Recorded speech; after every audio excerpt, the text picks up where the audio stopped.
Vás na mojom kanáli Inian Tarot a dnes sa pozrieme na 3 udalosti, ktoré sa udejú v vašom živote. 3 udalosti,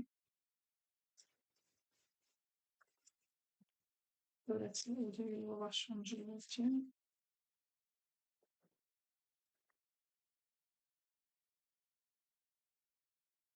Prvá udalosť, druhá udalosť, tretia udalosť. Takže prvá udalosť sa môže týkať buď financií, alebo lásky, vzťahov. Pozrime sa ďalej, že čo sa bude riešiť.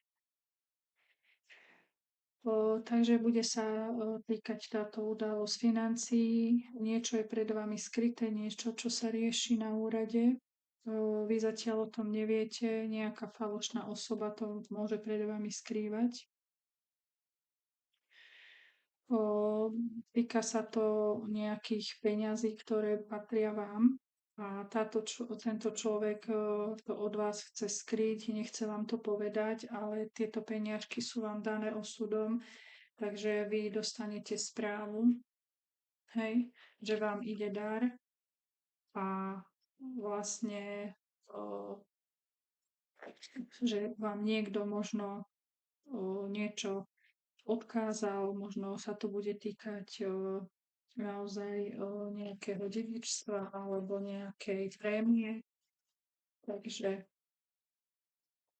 toto bude prvá udalosť. Dobre, ako to pre vás skončí táto udalosť. Takže dá vám o tom vedieť nejaká staršia žena a táto žena je od vás ďaleko a zatiaľ to pred vami skrýva.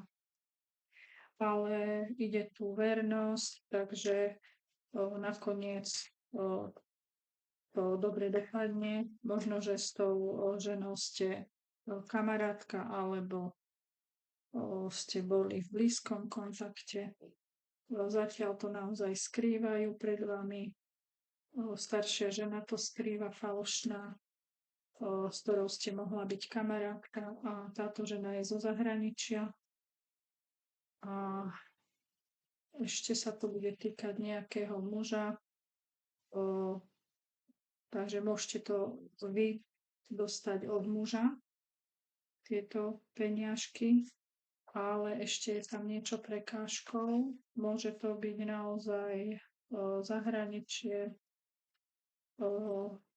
bude sa tam riešiť možno niekto ešte aj cez internet, alebo vám dajú správu cez mail.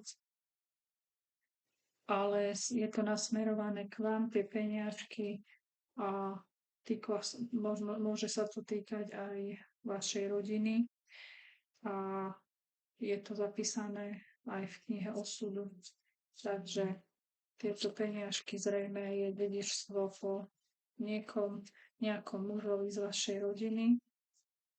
Áno, z vašej rodiny. A čo ďalej? Ktorý vám dal dar. Takže toto bude prvá udalosť pre niekoho z vás. Toto je kolektívny výklad, takže nemusí s každým rezonovať. Druhá udalosť, príde vám dokument podpísaný, možno že s pečaťou, čoho sa bude tento dokument týkať, nejaká úradná listina, čoho sa bude týkať tento dokument. Bude to dokument od muža, ktorý vás ľúbi. Tento človek sa chce s vami stretnúť a tento človek vás má rád a bude to napísané úradnou vecou a týkať sa to peňazí. Takže naozaj potvrdilo to, čo prvé kartičky povedali.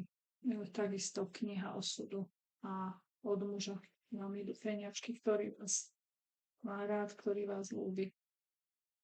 Takže možno, že nejaký skamienment, možno naozaj nejaké dedičstvo. Tretia udalosť sa týka vášho domu, vašej rodiny, vašich blízkych ľudí, s ktorým žijete, alebo vašho domu, bytu, nehnuteľnosti. Dobre, čo? A bude týmto ďalej diať. Takže vy s človekom, ktorého ľúbite, ste si daní karmicky, budete tu riešiť nejaké úradné veci a možno aj kupovať dom. Áno, pretože ten človek bude chcieť vás požiadať o ruku, vy ste pre neho šanca, úspech, slnko.